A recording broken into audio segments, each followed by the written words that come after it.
So on this video, I'm going to go through 5 tips to improve your treadmill running. The first tip is gradients. So you've got to make sure that your treadmill isn't just flat, isn't just on zero. You need to put it up a little bit. The reason for this is you need to mimic what it's like outdoors. If you're going to get the most out of a treadmill session, that little bit of gradient is going to help. It's also going to help prevent injuries. If you're running at a flat gradient on a treadmill, it's not going to be as good for you as running just a little bit. Even a 0.1 on there will help replicate the outdoors much better.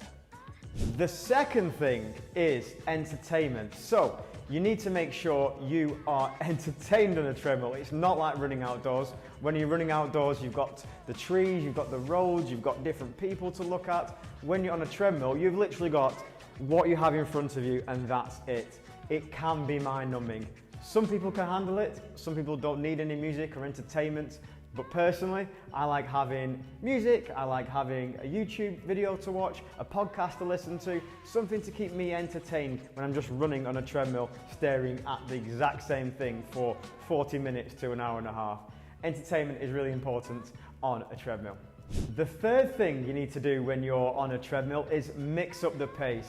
So because you're not running outdoors and because you haven't got that time to build up to a pace that you're comfortable at, you have to basically decide how fast you're going to run.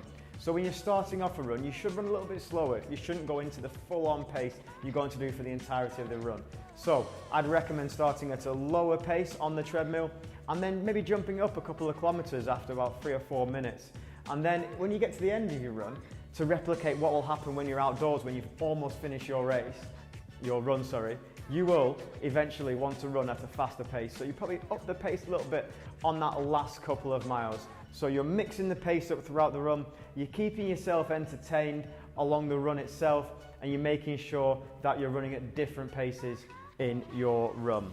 The fourth thing is technique. So running on a treadmill, you can actually kind of cheat it a little bit because obviously when you're running on a treadmill, the machine's going like this. If you are bouncing, if you have a more bouncy style, you can actually run a little bit quicker on a treadmill. People who shuffle along when they're running don't necessarily perform as well on treadmill sessions and treadmill tests. If you have a good technique, a good bouncy technique, you're able to perform well. So if you want to replicate that on a treadmill, you're going to get yourself to a better position and run at faster paces. The fifth thing is making sure you prehab, which means making sure you don't get injured, making sure you do the appropriate strength training for your shins and calves.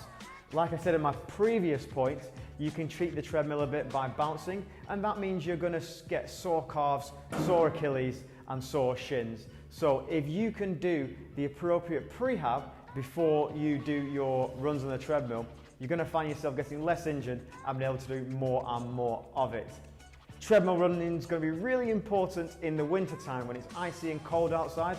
So you need to make sure you're thinking about those things way in advance. So if you get your shin and calf strengthening training in there, that's going to be really, really important. So there are 5 treadmill running tips that you can use to improve your treadmill running.